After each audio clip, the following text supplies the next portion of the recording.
On les avait tellement vus qu'on n'y prêtait plus attention. Plaques émaillées, réverbères et grilles ouvragées, pavés en queue de paon, carreaux de métro en faïence. Ces emblèmes parisiens qui nous semblaient immuables sont en train de disparaître, discrètement, subrepticement, pour être remplacés par de piètres imitations.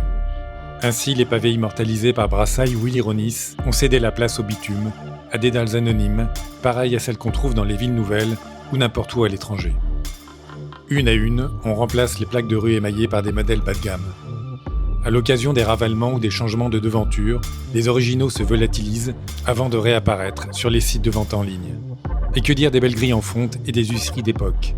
On les envoie à la casse pour les remplacer par du verre fumé et des montants en PVC. Les bancs et grilles d'avion aussi disparaissent du paysage. Cette fois, les Parisiens ont râlé. Alors on les a remis en place, mais dans une version modernisée, de second choix. Qu'a-t-on fait des originaux ?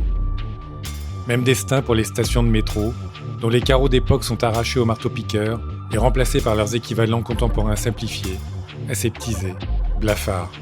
En ce moment même, on rénove plusieurs stations en massacrant le superbe travail de la faïencerie Boulanger.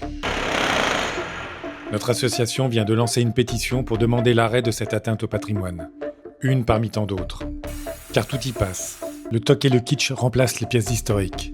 Enseignes, réverbères, grilles, fenêtres.